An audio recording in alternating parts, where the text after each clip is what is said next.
तो welcome to the new video. यहाँ पे आप देख सकते हो चोला इन्वेस्टमेंट के रिलेटेड है। यहाँ पे हम बातें करने वाले हैं, इनके आ चुके हैं फाइनेंशियल रिजल्ट। आज डेट है नवंबर 2/23 एंड तो चलिए फिर नंबर पढ़ना स्टार्ट करते हैं। यहाँ पे मतलब क्या किसी तरह का डिविडेंड का अनाउंसमेंट देखने को मिल रहा है? जी नहीं।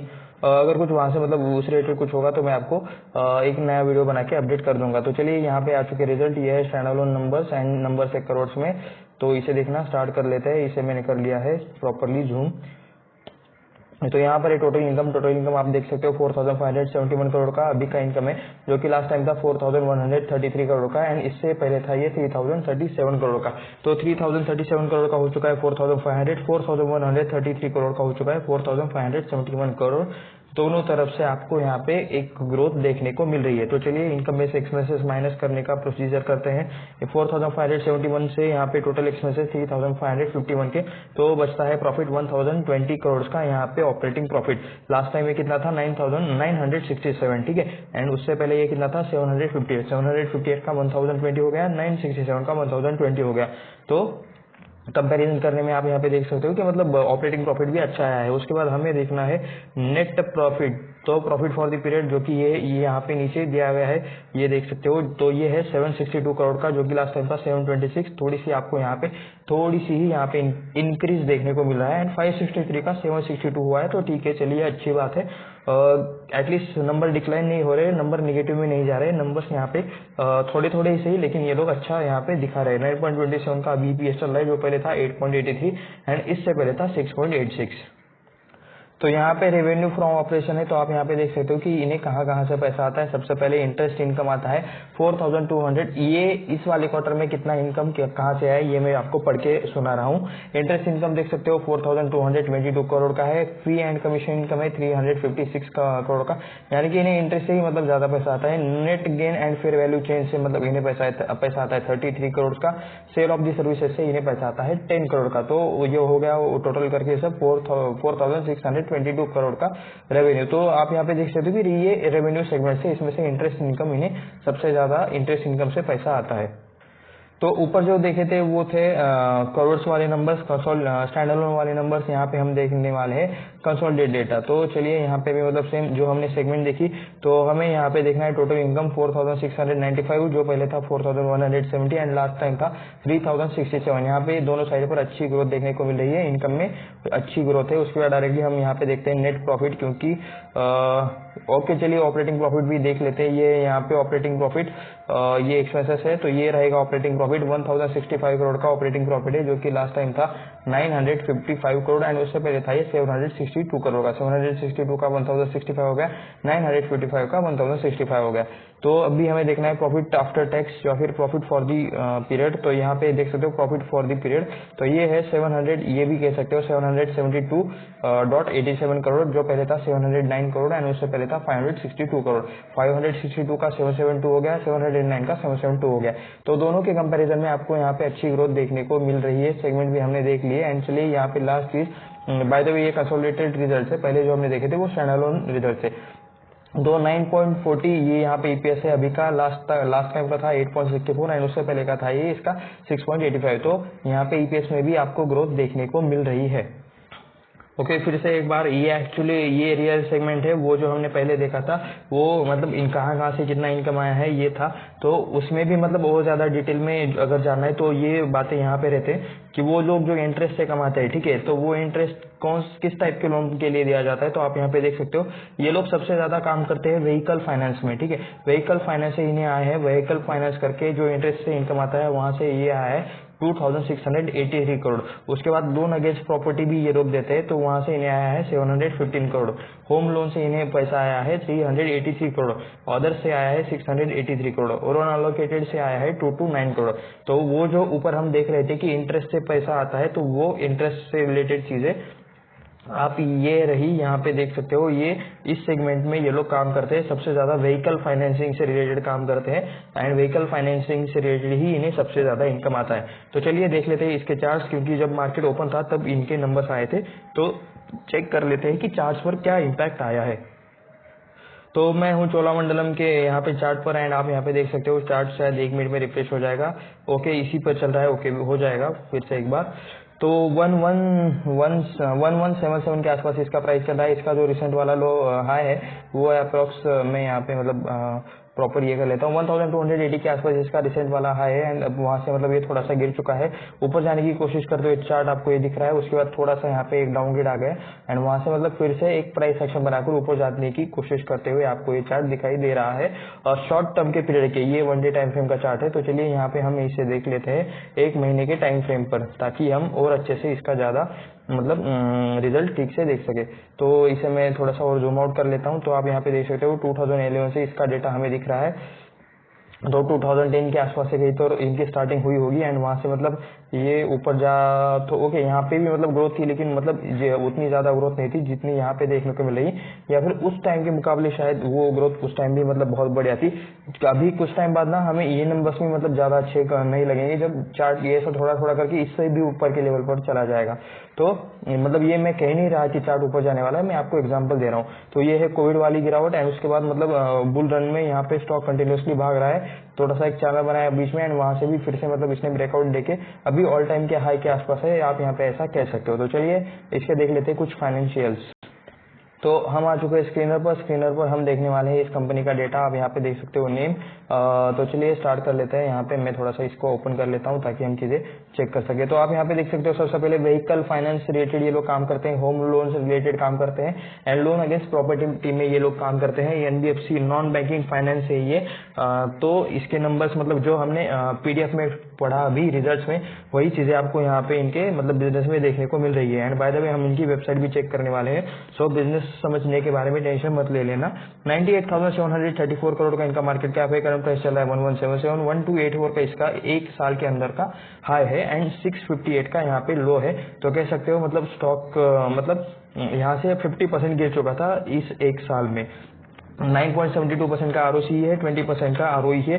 फेस वैल्यू 2 का चल रहा है। डिविडेंड यील्ड बहुत थोड़ा सा 0.17 देखने को मिल रहा है। 192 का बुक वैल्यू है। तो 192 के आप यहाँ पे कह सकते हो 5x अप्रोक्सी ट्रेड कर रहा है उसके बुक वैल्यू के।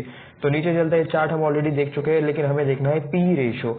तो पी रेशो का कंपैरिजन हमारे पास आ चुका है। ये ऑल टाइम हाई के थोड़ा सा पास ही चल रहा है। इसका मतलब 35 के आसपास का ऑल टाइम हाई है, 35 से थोड़ा सा ज्यादा। एंड अभी ये मतलब 33 के आसपास कहीं पर तो ये चल रहा होगा। ऊपर आप देख सकते हो 32.7 पर ये चल रहा है। तो चलिए नीचे आ जाते हैं प्रोज एंड कॉन्स में। हम देख लेते हैं कि क्या क्या यहाँ पे आपको चीजें देखने को मिल रही है। सबसे पहले कॉन्स देख लेते हैं। बुक वैल्यू के 6.13 टाइम्स ट्रेड कर रहा है, ये पॉइंट नहीं बनता, छोड़ देते हैं। इंटरेस्ट कवरेज रेशो, तो इंटरेस्ट से रिलेटेड यहाँ पे मतलब कुछ चीजें बैलेंस शीट में हो रही है, इनका काम ही है इंटरेस्ट देना। तो चलिए देखते हैं कि मतलब क्या चीजें हो सकती है। तो कैपिटलाइजिंग द इंटरेस्ट कॉस्ट, यानी कि मतलब जो इंटरेस्ट रेट में हाइक हो रहा है, कम ज्यादा हो रहा है, तो यहाँ पे इसकी वजह से शायद या फिर किसी और रीजन की वजह से इनकी मतलब चीजों पर, एनबीएफसी पर, बैंक के बैलेंस शीट पर या फिर रिजर्व पर असर पड़ रहा है। ये एक्चुअली मैं एक बार ना प्रॉपर डिटेल में ये जो पॉइंट है ना इंटरेस्ट रिलेटेड की, अगर मतलब इंटरेस्ट में कुछ भी हो जाए तो क्या डिफरेंस पड़ता है, तो ये मैं आपको एक एक्चुअल प्रॉपर वीडियो बना के दिखाऊंगा कि मतलब चीजें क्या होती है। ठीक है, तो company expected good quarter result, अच्छे क्वार्टर रिजल्ट दे सकते हैं। तो ठीक है भाई, अच्छे बहुत अच्छे तो नहीं है लेकिन अच्छे क्वार्टर रिजल्ट इन्होंने दिए हैं। तो ये आप यहाँ पे कह सकते हो, मैं कह सकता हूँ। ठीक है, आपका डिसीजन, आपका खुद की मर्जी, आपका खुद का होना चाहिए। पेयर कंपैरिजन में आ जाते हैं। यहाँ पे देख सकते हो एनबीएफसी के साथ कंपैरिजन है। सबसे पहला बजाज फाइनेंस, सबसे बड़ी कंपनी एनबीएफसी की, उसके बाद बजाज फिनसर्व, उसके बाद जियो फाइनेंस एंड इसके बाद 4 नंबर पे देख सकते हो चोलामंडलम। 98,000 का इनका मार्केट कैप है। पी कंपेयर कर लेते हैं, 32 का पी चल रहा है, 33 का चल रहा है, 34 का चल रहा है। तो ठीक है, सेक्टर के जैसे बाकी के प्लेयर्स है उनके ही हिसाब से इनका पी चल रहा है, तो ठीक ठाक पी है, ऐसा हम यहाँ पे कह सकते हैं। क्वार्टरली रिजल्ट यहाँ पे अपडेट हो चुके हैं, जो कि हमने पीडीएफ में पढ़े।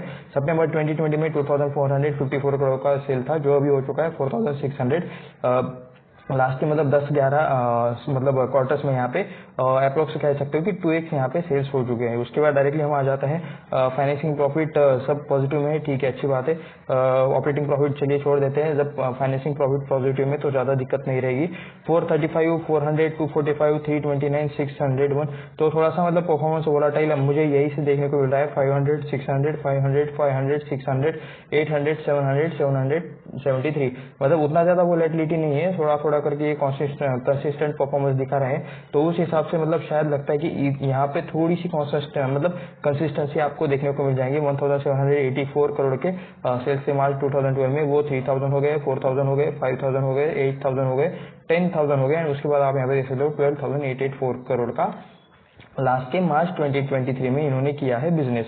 तो फाइनेंसिंग प्रॉफिट चेक कर लेते हैं। 248, 472, 578, 899, 1400, 1600 एंड यहाँ पे देख सकते हो 3515 के आसपास यहाँ पे चल रहा है फाइनेंसिंग प्रॉफिट। नेट प्रॉफिट हमें देखना है 169, 300, उसके बाद यहाँ पे बढ़ते बढ़ते 700, 1054, 214 एंड 2665 करोड़ का आपको यहाँ पे नेट प्रॉफिट देखने को मिल रहा है। तो ठीक है, यहाँ पे आप कह सकते हो कि मतलब अच्छी ग्रोथ कंपनी यहाँ पे दिखा रही है। लॉन्ग टर्म के एक साल की इस डेटा में आप यहाँ पे देख सकते हो कि अच्छी चीज है। ओके, मुझे मतलब सबसे अच्छा यहाँ पे क्या लग रहा है, यहाँ पे एक चीज यहाँ पे आपको दिखाई नहीं दे रही है, जो यहाँ पे डिप्रिसिएशन एंड इनकम जो रहता है ना, वो यहाँ पे आपको बहुत ज्यादा दिखाई नहीं दे रहा है। अदर इनकम जो यहाँ पे बढ़ रही है, ये भी एक अच्छी बात है। एक बार चलिए चेक कर ही लेते हैं कि अदर इनकम यहाँ पे मतलब कहाँ से आ रही है। तो यहाँ पे एक्सेप्शनल आइटम है एंड अदर इनकम नॉर्मल, ऐसा यहाँ पे कुछ तो लिखा हुआ है। तो यहाँ पे मतलब हम डेटा नहीं देख सकते प्रॉपर, हमें मतलब बाकी की चीज में ही मतलब पीडीएफ से रिलेटेड कुछ यहाँ पे चीजों में ही देखने को मिल जाएगा। बोरिंग थोड़ी बहुत हो सकती है, लॉन्ग टर्म बोरिंग यहाँ पे ओ हो यहाँ पे लास्ट 3 क्वार्टर में मतलब 3-4 सालों में कंपनी के ऊपर लॉन्ग टर्म बोरिंग कुछ भी नहीं थी, लेकिन इस बार कंपनी ने हेवी कर्जा लिया है। 1,19,471 का कर्जा लिया है। तो शायद एक्सपेंशन के लिए लिया होगा या फिर कुछ चीजों के लिए। अगर आपको पता है तो नीचे कमेंट करके बता देना। शॉर्ट टर्म बोरिंग बिल्कुल भी जीरो है। 1271 करोड़ का आपको यहाँ पे रिजर्व देखने को मिल जाएगा, वो जो हो चुका है 15,643। तो ये मतलब मुझे लगता है कि कैपेसिटी से मतलब बहुत ज्यादा कर्जा है। तो कंपनी अभी मतलब इस कर्जे का कैसा इस्तेमाल करती है, ये तो अभी मतलब आने वाले टाइम के साथ पता चलेगा। ईयरली आप यहाँ पे परफॉर्मेंस देख सकते हो। वैसे वो कर्जे वाला पॉइंट नेगेटिव था, मेरे लिए तो नेगेटिव था। आप यहाँ पे आप कमेंट करके नीचे बता सकते हो कि आपको क्या लगता है। 53% का प्रमोटर होल्डिंग है, जो हो चुका है 51%। 20% का एफआईएस है, जो हो चुका है 21%। डीआईएस देख सकते हो 15% का डीआई है, जो हो चुका है 20%। पब्लिक 10% की थी, जो हो चुकी है 7.3%। तो यहाँ पे कह सकते हो कि आप एफआईआई है, डीआई है। प्रमोटर्स भी 51% का, यानी कि प्रमोटर मतलब कंट्रोलिंग स्टेक होल्ड करते हैं प्रमोटर्स। तो चलिए उसके बाद हम यहाँ पे शेयर होल्डिंग मतलब ये भी देखते हैं कि 1,46,815 यहाँ पे शेयर होल्डर्स आपको दिखाई दे रहे हैं। तो यहाँ पे थोड़ा सा टाइम लग रहा है इन्हें लोड होने में। तब तक मैं एफआईएस पर भी यहाँ पे क्लिक कर देता हूँ, डीआईएस पर भी क्लिक कर देता हूँ, हो जा। तो यहाँ पे आप देख सकते हो प्रमोटर में आ चुका है सबसे पहले ट्यूब इन्वेस्टमेंट ऑफ इंडिया। तो इनका मतलब कितना होल्डिंग है, 46.22% के आसपास होल्डिंग है। तो शायद इन्होंने बेच दिया या फिर कुछ किया है। अभी मतलब यहाँ पे कौन है, तो यहाँ पे मुरुगनप्पा होल्डिंग्स लिमिटेड, इनका भी यहाँ पे नेम देखने को मिला है। Cholamandalam financial holding and limited, ये कंपनी सबसे ज्यादा होल्ड करती है 40.34% के आसपास। एंड उसके पहले मतलब ये ऊपर वाले दो नेम्स थे। तो टीआई फाइनेंशियल होल्डिंग पहले थी यहाँ पे, शायद अभी शायद होगी नहीं होगी पता नहीं, मतलब यहाँ पे तो डेटा नहीं है। या मैं अलगनप्पा, वैसे मतलब मुरुगनप्पा ये होल्डिंग, ये नाम आप यहाँ पे गूगल पे सर्च कर लेना एंड मुझे बताना आपको यहाँ पे इस रिलेटेड कौन कौन सी कंपनीज मिलती है। ओके, ये आपके लिए होमवर्क है। एमवी वाली सेम मैं एक बार ठीक से प्रोनाउंस कर लेता हूँ यहाँ पे, मुरुगप्पन। ओके, मुरुगप्पन नाम है ये। उसके बाद शंभो ट्रस्ट, अरुण अलगप्पन। उसके बाद एमवी मीनाक्षी बाद सरनेम रहता है, ये याद रखना। उसके बाद अलग अलग ट्रस्ट है, यहाँ पे बहुत सारे नेम्स है जिनकी मतलब 0% में, यहाँ पे 0% से भी मतलब थोड़ा सा कम में यहाँ पे आपको इनकी प्रमोटर होल्डिंग दिख जाएगी। चलिए नीचे चलते हैं। यहाँ पे बहुत सारे नेम है, बहुत सारे, कुछ ज्यादा ही नेम है। तो इसलिए मतलब ये इतना ज्यादा लोड ले रहा था लिटरली। भाई कितने प्रमोटर्स है इसके अंदर। तो यहाँ पे लिटरली ओके, मैंने जितने भी प्रमोटर्स देखे उसमें से ये सबसे ज्यादा है। Coromandel engineering company limited. तो लिटरली यहाँ पे इन्होंने पूरी की पूरी लिस्ट ही अपलोड कर दी है क्या, एक हर किसी का एक का नाम इन्होंने यहाँ पे अपलोड कर दिया। एफआईएस में देखते हैं, एफआईएस में यहाँ पे हमें कौन कौन, ओके 4-5 नेम ही देखने को मिल रहे हैं। तो कार्टिका कैपिटल है, ओपनहाइमर डेवलपिंग मार्केट फंड है, मैथ्यूज इंडिया फंड है, स्मॉल कैप वर्ल्ड फंड है, गवर्नमेंट पेंशन फंड ग्लोबल है। तो उसके बाद हम यहाँ पे डीआईएस में देखते हैं। यहाँ पे डीआईएस में हमारे घरेलू म्यूचुअल फंड यहाँ पे कौन कौन बैठे हैं, ये नाम हमें मतलब अच्छे से पता होंगे। एक्सेस म्यूचुअल फंड का नाम आपको यहाँ पे, Axis mutual fund trustee limited, Axis mutual fund trustee limited, Axis okay, HDFC trustee cooperative. उसके बाद Axis equity, Aditya Birla Sun Life, HDFC trustee Aditya Birla Sun Life, SBI Magnum, Aditya Birla Sun Life, HDFC large mid cap, HDFC mutual fund, SBI retirement benefit fund, तो ऐसे आपको यहाँ पे अलग अलग fund आपको देखने को मिल रहे हैं। यहाँ पे मैं फिर से ये कर लेता हूँ, L&T mutual fund, Aditya Birla international finance, SBI DSP, Reliance capital, SBI arbitrage, HDFC life insurance, axis mutual fund, Motilal Oswal, Aditya Birla. तो सेम वही नाम आपको रिपीट होते हुए आपको यहाँ पे दिख जाएंगे। DSP का भी यहाँ पे नाम आपको दिख रहा है, DSP Nifty next 50 index fund, DSP equation opportunity, UTI का नाम है, कैनरा रोबेको म्यूचुअल फंड का है, LT म्यूचुअल फंड का नाम आपको यहाँ पे देखने को मिल रहा है। तो देख लेते हैं कि कितने टाइम में कितने रिटर्न दिए है इस शेयर ने। यहाँ पे मैं इसे जूम कर लेता हूँ थोड़ा सा, एंड ये है आज वन डे का टाइम फ्रेम का चार्ट पैटर्न। यहाँ पर कहीं पर तो इनके रिजल्ट्स आए थे, यहाँ पे कहीं पर तो रिजल्ट आए, उसके बाद स्टॉक बूम कर गया 2.65% से डायरेक्ट ओके 3.21% का आज यहाँ पे ये तेजी देखने को मिला, यानी कि मार्केट को नंबर अच्छे लगे। ओके, इस पर रिएक्शन आ चुका है। जब मार्केट चालू था उसी टाइम पे नंबर्स आए थे। तो हो यहाँ पे देख सकते हो लॉन्ग टर्म वालों ने कमाल के पैसे बनाए हैं। वैसे भी स्टॉक अभी ऑल टाइम हाई के आसपास ट्रेड कर रहा है, 22,360% के यहाँ पे रिटर्न है, 2001 से आसपास यहाँ पे बोल सकते हो। तो प्लीज आप में से कोई मुझे नीचे कमेंट करके बता देना कि अगर मैंने इस स्टॉक में यहाँ पे 2001 के आसपास या फिर स्टार्टिंग के आसपास मैंने यहाँ पे 10,000 रुपीज लगाए होते तो अभी उसकी वैल्यू कितनी होती है 22,360% के हिसाब से। तो प्लीज कोई कैलकुलेट करके बता देना, देखते हैं कितने लोग करते हैं। 5 सालों में 352% की रिटर्न है, यानी कि मतलब 5 सालों में भी मतलब कमाल किया है कंपनी ने। एक सालों में देख सकते हो 56% की रिटर्न है। इस ईयर के स्टार्टिंग से सेम 62% की रिटर्न है। 6 महीने में यहाँ पे 33% की रिटर्न, एक महीने में है -5.42%, 5 दिनों में है 2.28%, एक दिन में है यहाँ पे आपको दिख रहा है 3.21%। तो स्टॉक अभी ट्रेड कर रहा है ऑल टाइम हाई के आसपास। तो ये आप खबरदारी रख लीजिएगा, किसी भी तरह का डिस्क्लेमर नहीं है कि कुछ भी इस शेयर में करो। ये वीडियो सिर्फ रिसर्च एंड एनालिसिस पर्पज के लिए है, एजुकेशनल पर्पज के लिए है। तो लोन रिलेटेड कंपनी काम करती है, ये आप यहाँ पे देख सकते हो। बाइक लोन रिलेटेड है, होम लोन रिलेटेड है, कार ओनिंग कार रिलेटेड है। तो यहाँ पे कुछ कमर्शियल आप व्हीकल्स लेना है तो उसके लिए है, ऐसे मतलब ऑटो टाइप कुछ लेना है तो उसके लिए भी आपको लोन मिलेगा। बिजनेस एंड पर्सनल लोन्स भी मिलेंगे।